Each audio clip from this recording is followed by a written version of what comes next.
Hello, everybody. Welcome back to Firewalls Don't Stop Dragons. I'm your host, Kerry Parker, and today we have episode 363 for February 12th, 2024. So real quick before I get to the news rundown, be on the lookout if you are a LastPass user. There has been a fake version of the LastPass app that somehow got through Apple's review process. It does happen. I say that like it's impossible. It's not. It is obviously not impossible. So the main thing to look at, the icon looks almost the same as the LastPass icon. It's called the same thing. It's really confusing. It's meant to be ambiguous. Look at the app publisher. The real app publisher for the LastPass app is a company called LogMeIn Inc. or Incorporated. That's the one you're looking for, the one that says LogMeIn. And just in general, you should always be looking carefully at the publisher and beware of lookalike apps. This happens a lot. A lot of companies are trying to do this. In fact, and this is really why I wish Apple would not do this. Companies can pay a lot of times to move up in the search results, and what they will do is they say, well, when people search for this, I want you to put my thing up there first. And so when people search on LastPass, you've probably seen this if you've ever been to any app store, including, unfortunately, Apple's. When you search on something, you get a whole bunch of other similar apps first. The top search result is not the thing you want. The top search results are the people who paid to have their apps put ahead of the thing that you really want, so that you either are forced to look at theirs, to consider theirs as a possible alternative, or in this case, make the mistake of picking one that looks like the one you want, which is not the one you want. And this is the reason why Google search has gotten so bad as well, because all the stuff at the beginning, the first page of results is all crap, the stuff you don't want. It's stuff that people pay to put there. All right, so the news right now for the week. We got a lot of stories to cover. We're going to talk about the mother of all breaches containing 26 billion records. 23andMe is at risk of being delisted from the NASDAQ stock exchange, quite possibly due to all the pending class action lawsuits. There was a viral story about toothbrushes that were attacking the internet, which was, of course, not true. There was another clickbait story about how Microsoft's BitLocker encryption was cracked in 43 seconds by a device that only cost $10 or less. I'm going to explain why that is probably something you don't need to worry about. A report from Malwarebytes says that Mac security threats are on the rise and has a general kind of update on the state of malware from 2023. The FBI director is warning that Chinese hackers are aiming to wreak havoc on U.S. critical infrastructure. And in a couple of related stories, the FBI, along with the U.S. government, worked to remove Chinese malware from some routers using a somewhat controversial means to do so, but we'll talk a little about that. And then CISA, the U.S. government security agency, and the FBI have released another great document on how manufacturers should be working to eliminate some of the vulnerabilities in what they call these SOHO routers, small office, home office, which often are the ones that you and I would buy. The FCC has outlawed voice cloning and robocalls after the fake New Hampshire Joe Biden robocalls. The EFF has an interesting article about avoiding voice clone scams by creating a family password, something I've actually talked about before. Firefox has a new subscription service to help you delete your data from data brokers. And Privacy for Cars has put out an interesting proposal called opt-out code, which I'll tell you about. And then finally, for the tip of the week, tax season is just around the corner here in the United States. So it's time to talk about how to avoid tax scams. So lots to talk about. Let's get to the news.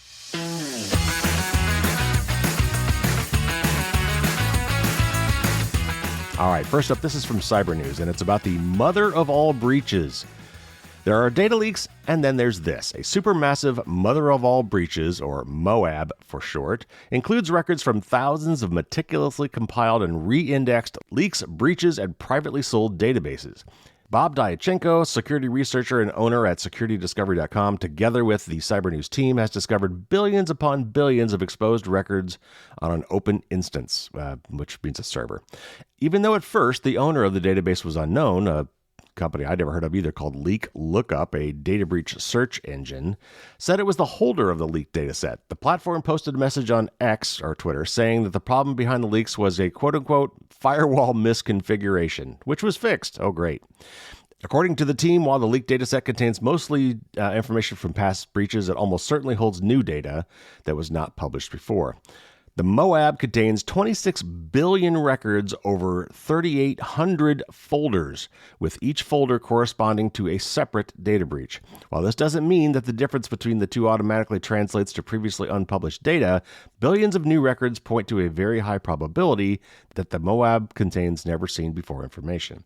A quick run through the data tree reveals an astoundingly large number of records compiled from previous breaches. The largest number of records, 1.4 billion, comes from Tencent QQ, a Chinese instant messaging app. However, there are supposedly hundreds of millions of records from Weibo, about half a billion, MySpace, 360 million, Twitter, 281 million, Deezer, 258 million, LinkedIn, 251 million. That goes on and on. Adult Friend Finder, Adobe, Canva, VK, which I've never heard of, Dailymotion, Dropbox, Telegram, and many other companies and organizations. The leak also includes records of various government organizations in the U.S., Brazil, Germany, Philippines, Turkey, and other countries. So there's really not a lot to say about this, but some of the interesting articles I've read about this talk about this data broker society, this whole industry of collecting and selling and trading in data. And it runs a spectrum. There are people that are doing it strictly for money and selling this stuff, and people actually doing the data exfiltration, the bad guys. There's people like, Troy Hunt, who actually try to get this data so they can put it in their database so that you can search it to find out if you were in this data, in this leak, if you want to find out, have I been pwned, for example. And then there's these kind of weird companies in between, like it sounds like this leak lookup company who seems to be honestly kind of shady. They're trying to make themselves sound like researchers, like, hey, we collect all this stuff so you can come to us and get it from us in a one-stop shop. But in this case, as it turns out, they've collected all this data and then turned around to sell this data supposedly to researchers. And this company that was doing all this got hacked and basically lost all the stuff that they've been collecting. So it's, I almost hesitate to talk about data breaches anymore, even big ones like this. A lot of this stuff is recycled data from previous data breaches. It just kind of gets collected and refined and sorted and in some cases, like this one, potentially, enriched. In other words, merged with other sets of data to make all the records that much more valuable. And this whole economy just has to somehow stop. I don't know how we do this, but until we do this sort of thing is just going to keep happening. All right, moving on. This next one is from Fast Company. Once considered the hottest startup in Silicon Valley, 23andMe's fall from grace has been swift and brutal. The genetic testing company, which was valued at $6 billion just a few years ago, is now facing both a possible delisting from NASDAQ and dozens of class action lawsuits. It's all part of the continuing fallout of the hacking of the company last year. The company has since admitted it failed to detect the data breach for more than 5 months, giving the bad actors the chance to steal the ancestry data of some 6.9 million of its 14 million users. The hack targets users of Ashkenazi Jewish and Chinese heritage in particular. There are currently 36 class action lawsuits tied to last year's hack. 23andMe isn't out of money yet, but the funds are running low. The stock, which at one point was as high as $16 per share, now trades around 76 cents per share. As a result, NASDAQ in November issued a notice of delisting to the company, giving it 180 days to get shares back above $1. And while 23andMe raised roughly $1.4 billion in venture funding before the hacking incident, the Wall Street Journal reports that the company has spent roughly 80% of that. And a high-dollar settlement to those class action lawsuits could substantially drain the remaining amounts. The Journal says the company is burning cash at a rate so quickly it could be out by next year. So we talked about this breach. It was not good. I mean, data breaches never are, but when the data is potentially your genetic data, that's even worse. Now, I think they have said that they have no evidence that the genetic data itself was hacked or leaked, but we may still be getting to the bottom of that, and it's still obviously potentially something that could be leaked. So anyway, here's my advice. If you have used 23andMe, I would strongly consider asking them to delete your data. Why? Well, if they do go bankrupt, or if they sell out to somebody else because they're struggling, then there may be a fire sale for the data they have. I mean, that's one of the most valuable things they have. So if they need to get money, they may be turning around and selling your data to get that money. Or if they sell themselves to another company, that new company may do that as well.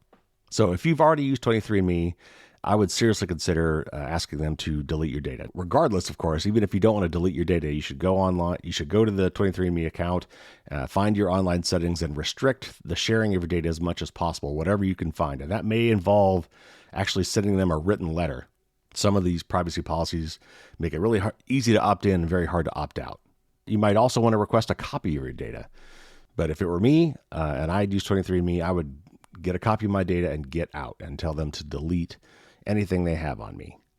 All right, next up, this is from 404 Media, and it's about a viral story that you probably saw it because this is so clickbaity. This probably hit the mainstream news about a toothbrush botnet story. So let me read an excerpt from this article. Tuesday, and I think this was just last Tuesday, a Tom's Hardware article noted that 3 million smart toothbrushes were used in a DDoS attack, a distributed denial service attack, that caused, quote, millions of euros in damages in Switzerland, unquote. The story quickly went viral because things like this have happened before, because it feels absurd, and because we as a society deserve it for putting internet connectivity in everything and for not securing those devices. But this attack didn't actually happen. Tom's Hardware relied on an article that is about the general problem of insecure Internet of Things devices, originally written in German by a Swiss news outlet. It has since been picked up all over the English-speaking and German-speaking press, gone viral on Reddit, Hacker News, Twitter, etc. In a statement to 404 Media, Fortinet said, to clarify, the topic of toothbrushes being used in DDoS attacks was presented during an interview as an illustration of a given type of attack and is not based on research from Fortinet or FortiGuard Labs. It appears that due to translations, the narrative on this topic has been stretched to the point where hypothetical and actual scenarios are blurred. So my take. First of all, obviously, don't believe everything you read. The more sensational it looks like, the more you should question it. However, it's important to note that this is absolutely something that could happen. Any IoT device with crappy security, which is unfortunately many of them, can be compromised and conscripted into a botnet. The Mirai botnet is famous for this, and it is still going. So while, again, this particular thing didn't happen, things like this have happened and continue to happen that are just like this. Also note that for most IoT devices that you might have at home, your smart TVs, your smart toasters, or whatever, they would probably most likely need to be compromised from inside your network. Generally speaking, if your router, your Wi-Fi router is doing its job, it has a firewall that prevents communication with these devices, randomly or unsolicited communication from outside your home network. However, it is possible these devices almost always talk to some cloud server somewhere. So yes, it's possible that, that device's cloud server could be hacked, and then through that cloud server, the devices that talk to that cloud server could also be hacked. So takeaway, obviously be careful choosing your IoT devices, spend money for the ones that hopefully have better security and with brand names that come with reputations that these companies would like to maintain. But you should also, wherever possible, segregate your IoT devices, put them on your guest network, kind of cordon them off. And then I've got a whole series of articles on how to protect your home network. And so I'll put a link in the show notes to that, but you can also just go to firewallsdon'tstopdragons.com and search on Secure Your Network, and you will find that series of articles.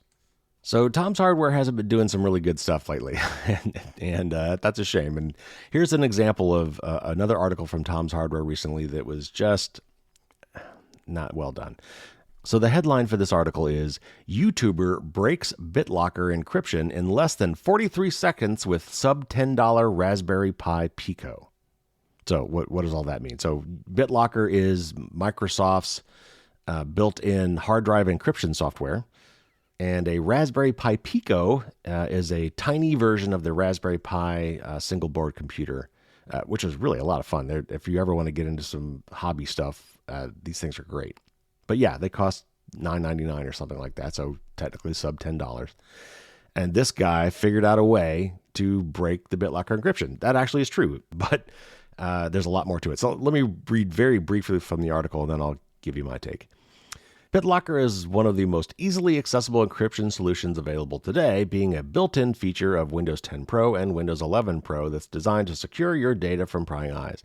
Now, I'll just stop and say right there, that makes it not easily accessible. Most people, regular people like you and me, do not pay for Windows Pro. This should be a feature in Windows Home, and it drives me nuts that this is not there at the very base level of the Windows versions.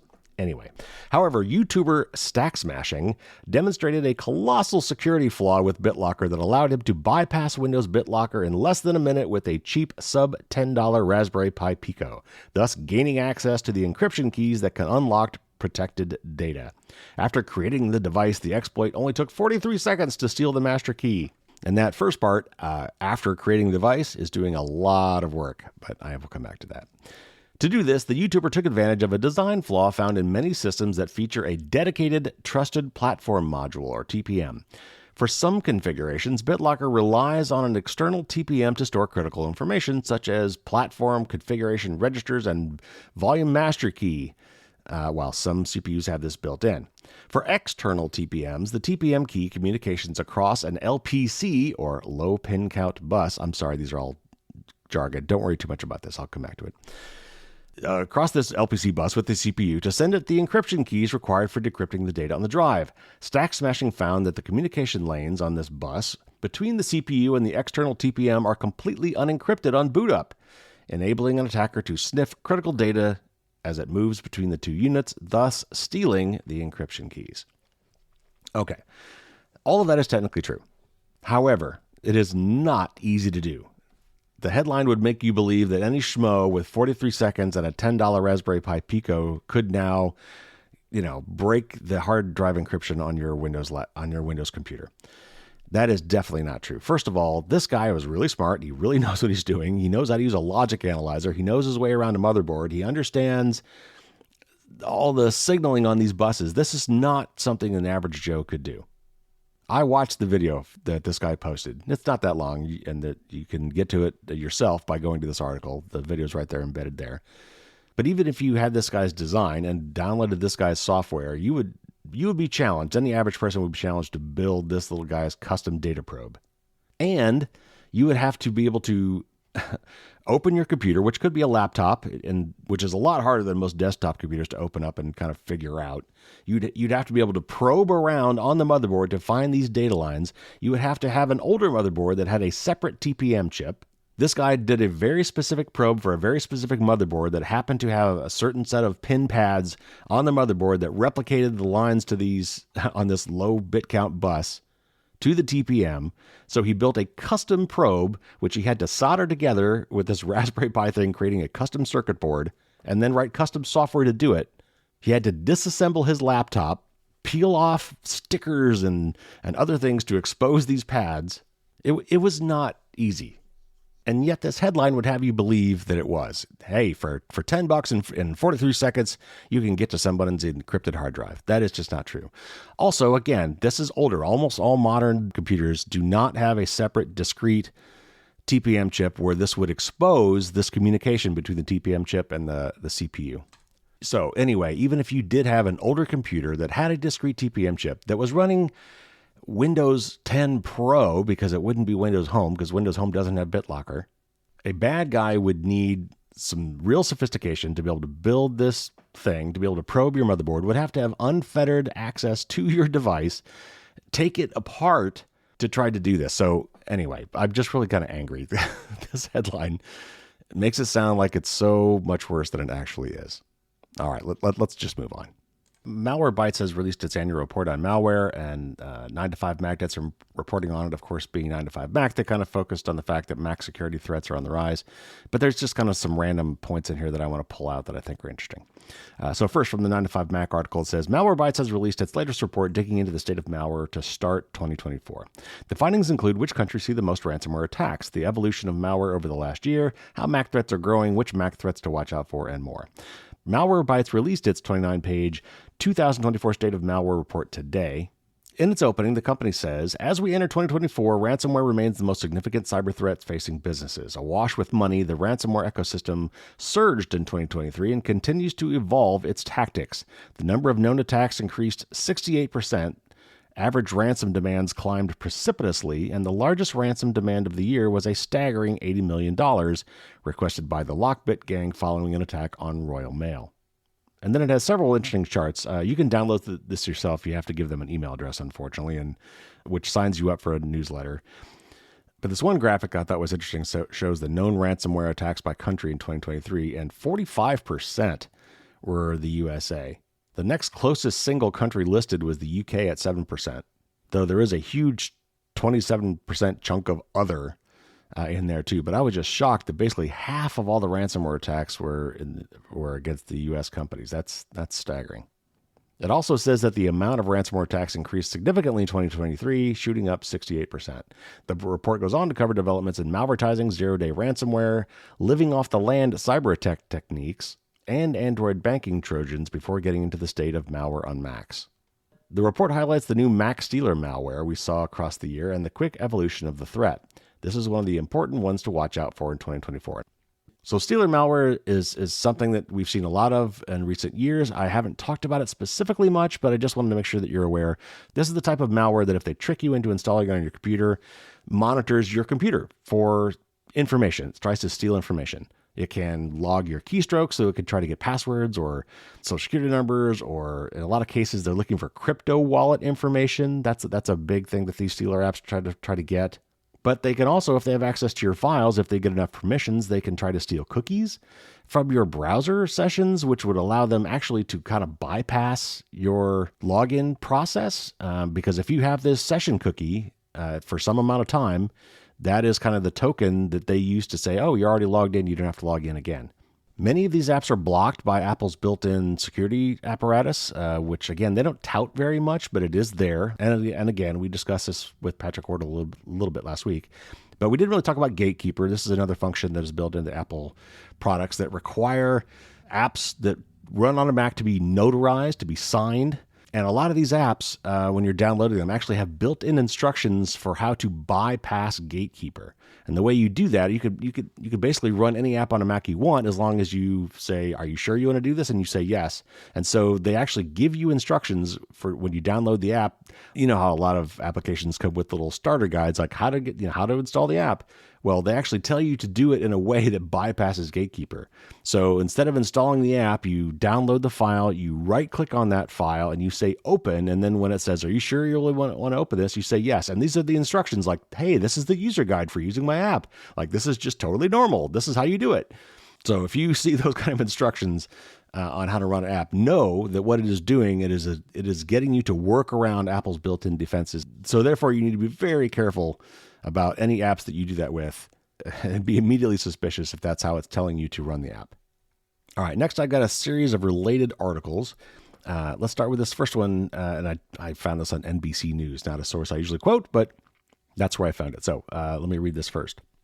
FBI Director Christopher Wray warned about the growing threat of Chinese cyber attacks against U.S. electrical grids and other infrastructure in an appearance Wednesday morning before the House Select Committee on the Chinese Communist Party. We actually have a whole committee for that, apparently.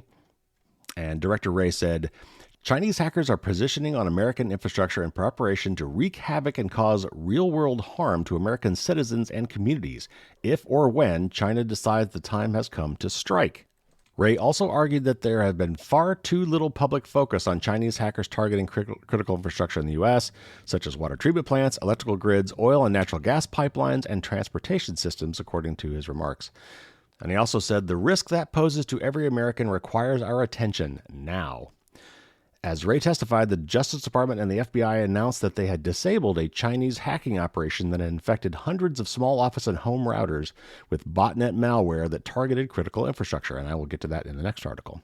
At Wednesday's hearing, the director of the Federal Cybersecurity and Infrastructure Security Agency, Jen Easterly, testified that Americans should expect efforts by China to wage influence campaigns online relating to the 2024 election.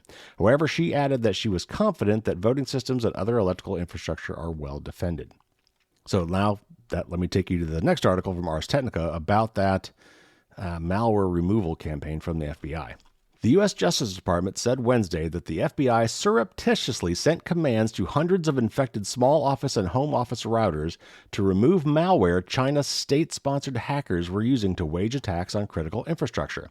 The routers, mainly Cisco and Netgear devices that had reached their end of life, were infected with what's known as KV botnet malware, Justice Department officials said. Chinese hackers from a group tracked as Volt Typhoon used the malware to wrangle the routers into a network that they could control. Traffic passing between the hackers and the compromised devices were encrypted using a VPN module KV botnet installed. From there, the campaign operators connected to the networks of U.S. critical infrastructure organizations to establish posts that could be used in future cyber attacks. The arrangement caused traffic to appear as originating from U.S. IP addresses with trustworthy reputations rather than suspicious regions in China. Before the takedown could be conducted legally, FBI agents had to receive authority, technically for what's called a seizure of infected routers or target devices, from a federal judge. An initial affidavit seeking authority was filed in U.S. federal court in Houston in December. Subsequent requests have been filed since. And this is a quote from one of those affidavits, quote, "To effect these seizures, the FBI will issue a command to each target device to stop it from running the KV botnet VPN process. This command will also stop the target device from operating as a VPN node, thereby preventing the hackers from further accessing target devices through any established VPN tunnel. This command will not affect the target device if the VPN process is not running, and will otherwise not affect the target device, including any legitimate VPN process installed by the owner of the target device." Wednesday's Justice Department statement said authorities had followed through on the takedown, which disinfected quote-unquote hundreds of infected routers and removed them from the botnet. To prevent the devices from being reinfected, the takedown operators issued additional commands that the affidavit said would, quote, interfere with the hackers' control over the instrumentalities of their crimes, the target devices, including by preventing the hackers from easily reinfecting the target devices, unquote. The affidavit said elsewhere that the prevention measures would be neutralized if the routers were restarted. These devices would then be once again vulnerable to infection. And I'll come back to that in a minute. Redactions in the affidavit made the precise means used to prevent reinfections unclear. Portions that weren't censored, however, indicate the techniques involved a loopback mechanism that prevented the devices from communicating with anyone trying to hack them. Now that the operation has been disclosed, the FBI plans to contact affected ISPs so they can notify affected subscribers. So there is a lot to unpack in here. But I would speculate that the reason that the devices would again become vulnerable if they're restarted is a lot of times when you hack these IoT type devices, including home routers, the malware exists only in RAM. It doesn't get persisted. It doesn't make it to the hard drive or the built-in storage mechanism so that when the device is rebooted, it is reinfected. So that is why in a lot of cases, to clear up an infection on a device, you just simply need to reboot it. Now, it's still vulnerable unless you do something to protect that device, but oftentimes the malware running on that IoT device is only running in RAM, and once you reboot it, it is gone. So it sounds to me like basically the FBI, quote-unquote, infected these vulnerable devices with new, quote-unquote, malware. In this case, it's not really malware. It's anti-malware. But it probably used the same vulnerabilities that allowed the malware to get in, to get the good software in, to protect it from being infected. So I think this whole process of how they had to get a federal judge to allow this, because basically the FBI in this case is basically hacking other people's routers without their permission. But in this case, they're doing it in order to remove malware and protect these devices, which by extension will protect U.S. infrastructure because these devices were being used to attack the infrastructure. Okay, so what is your takeaway from all this? First of all, update your router's firmware. This is something that a lot of older routers don't do automatically, so you need to figure out how to log into the device using the router's admin password. And by the way, my article on securing your network has instructions on how to do this. So you need to log into your router as the admin. If you haven't done so already, you should change your admin password on that router, because if it's some default password, the bad guys know what those default passwords are. So you should change it to something else. Then you should look for software updates on your device and update them. Make sure you've got the latest software running. If your router is so old that there are no updates, if it's no longer supported, you really should be getting yourself a brand new router. The other thing you should do once you log in as an admin to your router is you should disable any remote admin capabilities for that router. I don't know why some routers come with this turned on by default. You are almost never going to need to configure or update or change settings on your router from outside your home. And leaving this access available on the outside of your router, on the public side of your router, meaning that anybody anywhere on the internet could, if they knew what to do, could access your router and make these changes, is something you just don't want to do. So this is apparently a very serious thing, and it's being exploited often. So if you have a small business or know somebody else who has a small business and they own and operate the router, the networking equipment for their company, they need to be looking at this as well. Which leads me to the next article, which can give us some hope. And this is from CISA, or Cybersecurity Infrastructure and Security Agency. Boy, that just does not roll off the tongue. Okay, so from CISA, it says, today, CISA and the Federal Bureau of Investigation, or the FBI, published guidance on security design improvements for SOHO device manufacturers as part of the new Secure by Design, or SBD, alert series that focuses on how manufacturers should shift the burden of security away from customers by integrating security into the product design and development. This third publication of CISA's SBD Alert Series examines how manufacturers can eliminate the path threat actors, particularly the People's Republic of China or PRC-sponsored Volt Typhoon Group, are taking to compromise small office or home office routers. Specifically, CISA and FBI urge manufacturers to, first, eliminate exploitable defects during the product design and development phases in SOHO routers' web management interfaces. That's WMIs, or that's kind of this external configuration interface I was just talking about.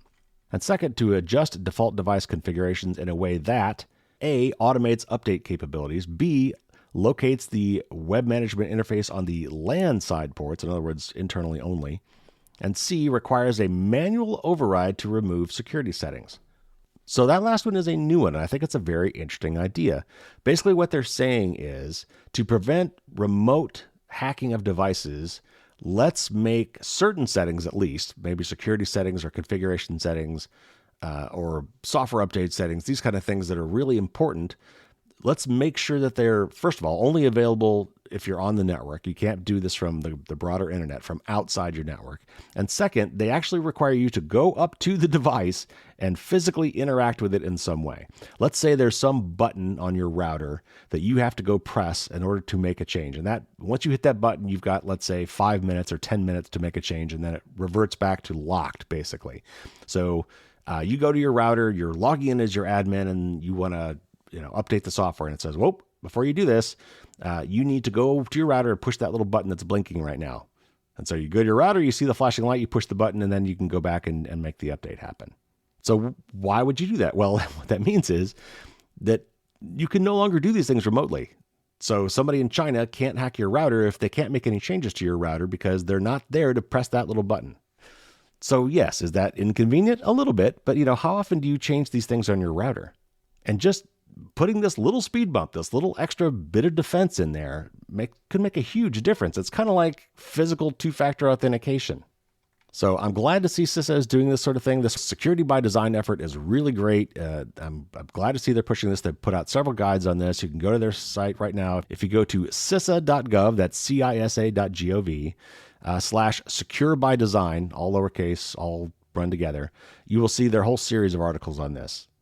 And this is great stuff. I'm really glad to see them doing this.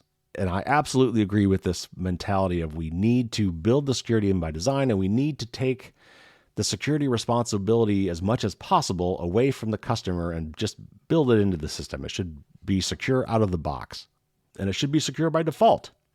Putting the onus on everyday people to make these things secure is just not working. These companies don't like to inconvenience us because they don't like to take support calls when customers have problems with these things. So what they do, and what they have done in years past, is they give you these security features that you can enable if you want, but they're not enabled by default. All right, so that's all good stuff. I'm glad to see it, and I hope they keep putting out more Secure by Design documents. All right, moving on. You may have seen this in the news. It was about some fake robocalls, apparently from Joe Biden, but they were deepfake voice copies of Joe Biden in the New Hampshire primary here in the United States a couple weeks back. And the FCC has now basically outlawed this practice. So let me read this brief article from 9to5Mac. The United States Federal Communications Commission, or FCC, has agreed to outlaw robocalls that use voice cloning technology. The development comes after a wave of robocalls used an AI-generated voice claiming to be Joe Biden to mislead voters during a U.S. presidential election year. And this is from the FCC. Today, the Federal Communications Commission announced the unanimous adoption of a declaratory ruling that recognizes calls made with AI-generated voices are artificial under the Telephone Communication Protection Act, or TCPA. The ruling, which takes effect immediately, makes voice cloning technology used in common robocall scams targeting consumers illegal. This would give state attorneys general across the country new tools to go after bad actors behind these nefarious robocalls. CBS News has reported on recent incidents, including as many as 25,000 robocalls that used voice cloning to mislead potential voters in New Hampshire. The FCC's action follows an incident ahead of the New Hampshire's presidential primary last month, in which a phony robocall impersonating President Biden encouraged voters not to cast ballots in the contest. An estimated 5,000 to 25,000 of these calls were made. New Hampshire Attorney General John Formella on Tuesday said the AI-generated recording made to sound like the president has been linked to 2 Texas companies with a criminal probe underway. While outlawing robocalls that use voice cloning won't automatically prevent future incidents, the FCC position does give states' attorneys general the power to target and fine offenders. So in case you missed it, this was covered on the news. There was a pretty accurate sounding robocall featuring Joe Biden's voice that basically told voters to stay home. And it's hard to say exactly why the reasoning for that might be. I mean, New Hampshire is an open primary or a semi-open primary, meaning that if you're not registered as a Democrat explicitly, if you're an independent or Republican, you can both vote in the Republican primary if you wish. So maybe they were trying to keep people that were independents to stay home. It's hard to say, but nevertheless, it's not a good thing. And I'm glad to see that we are cracking down on that sort of thing. And this actually kind of leads into the next article because voice cloning is really becoming a thing. I mean, we talk about ChatGPT a lot and even some of these image generating versions of AI, but there's a lot of tools out there right now, many of them free, that allow you to take a snippet of somebody's voice and clone it and then make that voice say anything you want to say. I actually saw a really kind of cool use of this technology, of all this kind of generative deepfake technology used for good purposes. And that was, if you've ever seen somebody give a speech like at the UN, and you can see everybody in the audience has these little earpieces on because somebody is translating that from one language to another, probably to several languages. And so the way that usually works is when you hear it on the nightly news is someone is speaking in a language you don't know. Let's just say German, for example, and you're a U.S. citizen. So there is a translator who is talking over the person speaking in German on the fly in real time with a slight delay, translating everything that person is saying in German into English so that you can understand what they're saying. We haven't gotten good enough with this technology to do this in real time yet, but there are definitely translators that will take, text from one language to another very easily. But now we've actually gotten to the point where, and they did this, and I think it was a UN speech that somebody gave, they had to publish this later. I'll put the links in the show notes so you can see the two side by side. They took somebody speaking in a different language, again, let's say German, translated that into English, and then deep faked the video and the voice to redo that video to show that person speaking in their own voice tone in English. And the lips moved accordingly. So basically, it's kind of like an overdubbing in a movie, except they changed the way the lips moved as well, and they did it using the voice tone and quality of the original speaker. So it sounds as if the original speaker was the one speaking in the different language. It's pretty amazing. So that is a good use of this. But there, as we've also seen, there are definitely bad uses for this too, and especially in this 2024 election year, I'm afraid we're going to be seeing a lot more examples of this. So another use for this technology is in scamming relatives of people out of money. And so EFF has a solution for that, one that I've actually talked about in this show before, and it sounds kind of crazy, but unfortunately, I think this is where we are today. So let me read this one to you. Your grandfather receives a call late at night from a person pretending to be you. The caller says that you are in jail or have been kidnapped and that they need money urgently to get you out of trouble. Perhaps they then bring on a fake police officer or kidnapper to heighten the tension. The money, of course, should be wired right away to an unfamiliar account at an unfamiliar bank. It's a classic and common scam, and like many scams, it relies on a scary, urgent scenario to override the victim's common sense and make them more likely to send money. Now, scammers are reportedly experimenting with a way to further heighten that panic by playing a simulated recording of your voice. Fortunately, there's an easy and old-school trick you can use to preempt the scammers. creating a shared verbal password for your family. The ability to create audio deepfakes of people's voices using machine learning and just minutes of them speaking, actually it could be as few as seconds, has become relatively cheap and easy to acquire technology. There are myriad websites that will let you make voice clones. Some will let you use a variety of celebrity voices to say anything you want, while others will let you upload a new person's voice to create a voice clone of anyone you have a recording of. Scammers have figured out that they can use this to clone the voices of regular people. Suddenly, your relative isn't talking to someone who sounds like a complete stranger, they are hearing your own voice. This makes the scam much more concerning. Voice generation scams aren't widespread yet, but they do seem to be happening. There have been news stories and even congressional testimony from people who have been the targets of voice impersonation scams.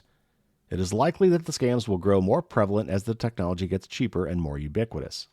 So here's their solution. The first step is to agree with your family on a password that you can all remember and use. The most important thing is that it should be easy to remember in a panic, hard to forget, and not public information. You could use the name of a well-known person or an object in your family, an inside joke, a family meme, or any word that you can all remember easily. Despite the term family password, it doesn't need to be limited to your family. It could be a chosen family, workplace, or an anarchist witch coven. Any group of people with which you associate can benefit from having a password. Then when someone calls you or someone trusts you or emails you or texts you with an urgent request for money or iTunes gift cards, you can simply ask them for the password. If they can't tell it to you, then it might be a fake. You could, of course, further verify with other questions like, what's my cat's name? Or when's the last time we saw each other? These sorts of questions work even if you haven't previously set up a password in your family or friend group. But keep in mind that people tend to forget basic things when they have experienced trauma or in a panic. It might be helpful, especially for people with less robust memories, to write down the password in case you forget it. After all, it's not likely that the scammer will break into your house to find the family password. The added benefit of this technique is that it gives you a minute to step back, breathe, and engage in some critical thinking. Many scams of this nature rely on panic and keeping you in your lower brain. By asking for the password, you can also take a minute to think. Is your kid really in Mexico right now? Can you call them back at their phone number to be sure it's them? So, go make a family password and a friend password to keep your family and friends from getting scammed by AI imposters or evil clones. So I think the real takeaway from all of this is that voice cloning is very easy to do these days. It's free in a lot of cases. All you really need in most cases is a short snippet of that person's voice. So, sad to say, we need some sort of authentication mechanism within our friend and family groups so that when these situations come up, A, we can be immediately suspicious, and B, have some mechanism that we can agree on to verify that who you're talking to is who you really think they are. I know this sounds like spy stuff, but sadly, this is kind of where we are now. So something to think about, something you might want to work on with your friends and family. All right, next up, this is from The Verge, and this is a quick note about a new Firefox service. Firefox is introducing a new paid subscription privacy monitoring service called Mozilla Monitor Plus. For $8.99 a month under its annual subscription, Mozilla says it will automatically keep a lookout for your information at over 190 sites where brokers sell information they've gathered from online sources, such as social media sites, apps, and browser trackers. And when your info is found, it will automatically try to get it removed. Mozilla Monitor product manager Tony Sonato told The Verge in an email that Mozilla partners with a company called OneRep to perform these scans and subsequent takedown requests. While requests usually take between 7 and 14 days to process, he says sometimes information can't be removed.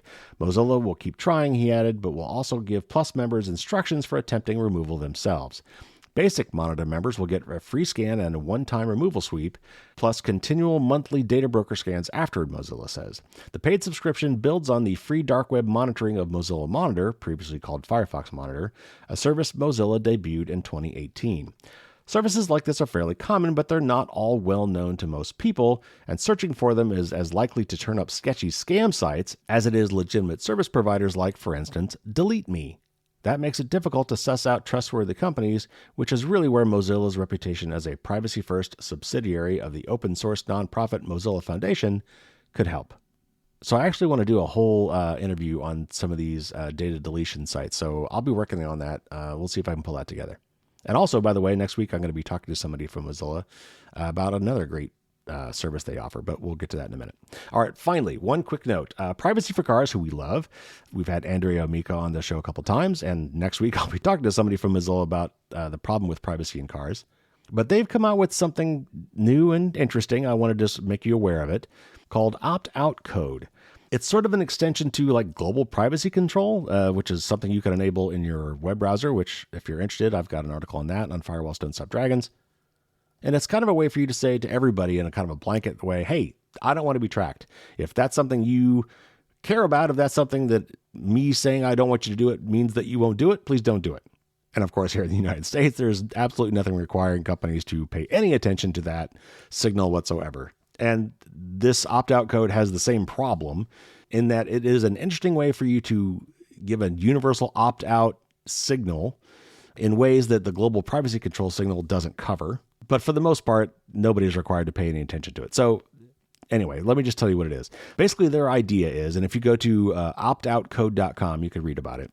What they're suggesting is that you change your device names to include a standard 3-character prefix that declares that you do not want your data sold or shared. And it's honestly kind of clever. The 3 characters are $S. And the translation is that the 0 corresponds to do not, the $sign is there for sell, and the S is there for share. So $S translates roughly into do not sell or share. And so if you've ever looked at your phone or Wi-Fi, SSID, or a computer listed on a network, it'll say like, Carrie's iPhone or Carrie's Mac or whatever. What they're basically saying is go to the places where you set those names, and you can change those names. Go to the settings for your phone, for your computer, for your router, and change the advertised name of that device to include as a prefix at the very beginning, $S. Why would you do that? Well, this global privacy control idea only works really in web browsers. This works kind of anywhere, or at least a lot of places that global privacy control doesn't work. So if I'm an app on your phone or an app on your computer or someone using your network, and I can query the name of the device, the name of your phone, the name of the computer. And if I see in that query that it has that prefix on it, if I am somebody who normally would collect and sell or share data, I can now see that this person doesn't want me to do that. Will this work? I don't know, but I think it is at least an interesting idea. So anyway, if you're interested, go to optoutcode.com for more information. So I do have a tip of the week, and that is how to avoid tax scams. So let me go through that really quickly. But as usual, if you are a newsletter subscriber, the full article is already sitting in your inbox. And even if you're not, you can go to my blog at firewallsdon'tstopdragons.com, and this week it will be the top article. And of course, there is a link in the show notes. So first of all, and this is, I think, really the key thing, because a lot of us don't really understand this, but a lot of tax scams have to do with getting calls or text messages, with this urgent need for you to pay your taxes because or go to jail. Or sometimes it's the other way around. It's like, oh, hey, you just got a big refund. Here's how to claim it. Click this link or call this number. So the main thing to understand is the IRS, the Internal Revenue Service here in the U.S., does not work that way. And I realize this sounds very U.S.-centric, but I'm guessing this is probably true of most tax organizations around the world, and they want to make sure that their communication with you is much more official. Specifically, the IRS actually says the following things, that they will not contact you by email, text message, or social media to get your personal or financial information. They will not call to demand immediate payment using a specific method such as prepaid credit cards, gift cards, or wire transfer. The IRS does not use these methods for tax payments. They will not threaten to immediately bring in local police or other law enforcement groups to have the taxpayer arrested for not paying. They will not demand taxes be paid without giving the taxpayer the opportunity to question or appeal the amount owed. And they will not ask for credit or debit card numbers over the phone. So if that happens to you, if any of these things are part of a phone call or a text message or an email that you got, know that that is not how the IRS operates, and you should immediately be suspicious. So what should you do if you're worried that it might be real? Well, contact the IRS directly. Hang up, delete the email, delete the text message. Do not click on any links that were in those. There are ways to contact the IRS directly. There's a link in the article that will help you do this.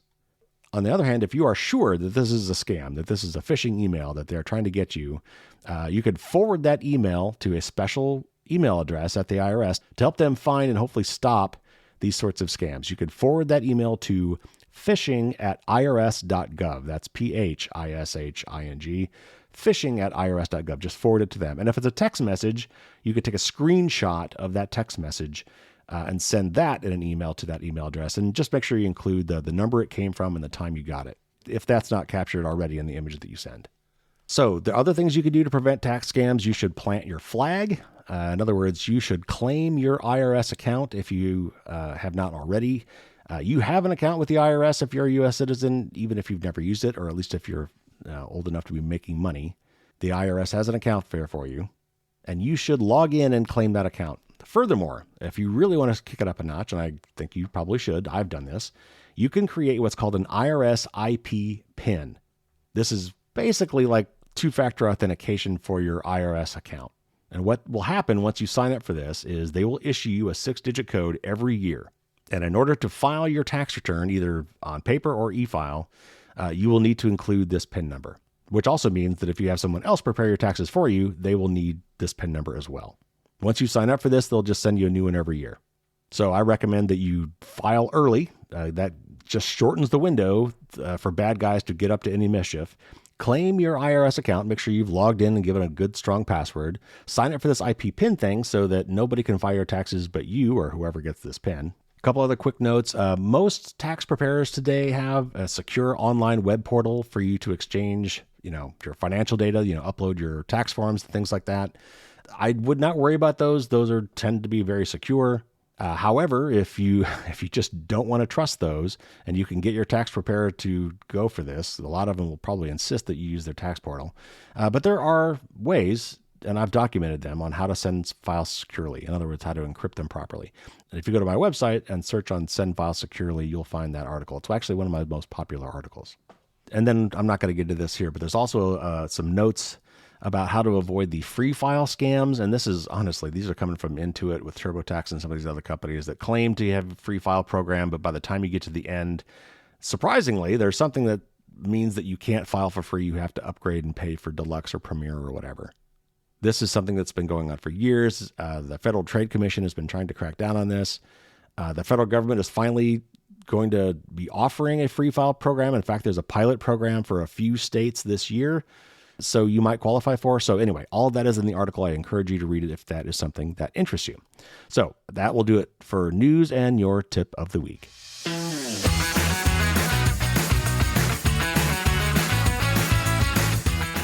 Next week, we've got a great show. We'll be talking to Jen Kaltrider from Mozilla's Privacy Not Included team. They had that really blockbuster report on how bad modern cars are with mining your data. So we're going to dig deep into that. Unfortunately, there are really no good answers, but it's something we should be aware of. And I will note that this week is Valentine's Day, and in the interview, Jen talked about another report that they are planning to put out for Valentine's Day that talks about the privacy of things like dating apps or smart sex toys, because those are a thing now. And also AI relationship chatbots, another thing that's a thing now. People actually have AI girlfriends and boyfriends now. It's happening. So I'm really looking forward to seeing that report. Hopefully that will come out this week. So keep an eye out for that. And if it comes out, I will definitely put a link to that article in next week's show notes. Mozilla just got a new CEO. So I'll be anxious to see what happens with that. Let's hope it means good things. And then the week after that, I've got a great discussion with 2 of the 4 founders of 404 Media. We're going to be talking about data brokers and data mining, including that crazy story about the company who actually claimed to be actually listening into our conversations in order to target people with ads. So great interviews coming up. If you have not already subscribed, why don't you go ahead and do that? And that way you'll get these automatically. All right, take care, everybody. That's going to do it for this week. Stay safe out there. And until next week, as always, don't get caught with your drawbridge down.